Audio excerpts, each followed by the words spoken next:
During the Vietnam War, air power provided valuable support to American ground troops. However, tactical air attacks against nearby enemy forces required detailed coordination with ground commanders to avoid hitting friendly forces and civilians.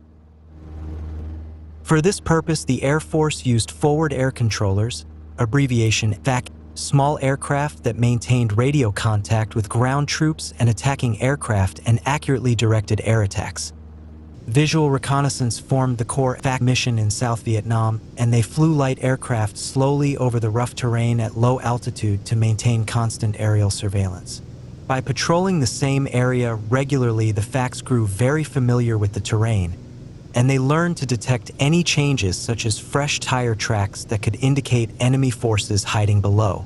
Of course, flying low and slow over enemy forces was very dangerous, but the enemy usually held his fire to avoid discovery. Once the pilots spotted enemy forces, they radioed for fighter bombers and marked the target with smoke grenades or white phosphorus rockets.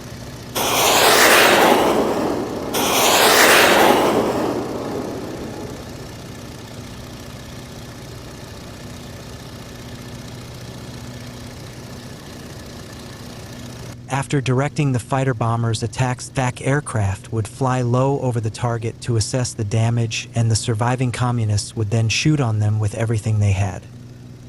FACs flying over the battlefield became a critical element in directing U.S. air power against the elusive communist guerrillas. During this war, the forward air controllers acquitted themselves well and expanded their mission envelope to include search and rescue of downed pilots, as well as reconnaissance and controlling artillery strikes against the enemy.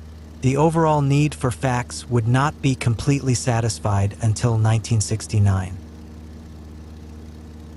The first U.S. Air Force forward air control aircraft in Southeast Asia were the Cessna O-1 Bird Dog.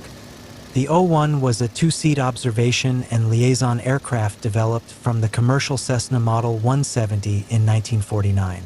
Originally designated L-19, the Bird Dog was used by the U.S. Air Force, Army, and Marine Corps for missions such as artillery spotting, liaison with the front lines, medical evacuation, and pilot training.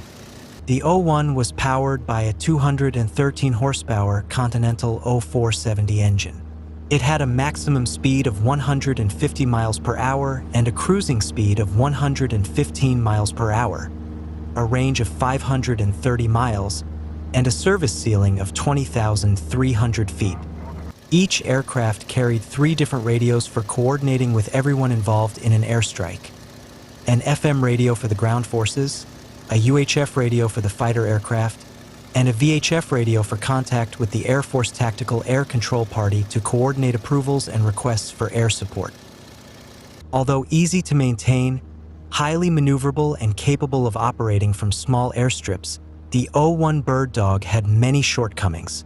Its slow speed left it vulnerable to enemy small arms fire, its small size limited the amount of ordnance and radios it could carry, and it could not operate effectively in bad weather or at night. FAC aircraft often saw a few communist troops disappear into the jungle before they could call and strike aircraft, and they had nothing to hit with. Sometimes they shot at the enemy with M16 rifles.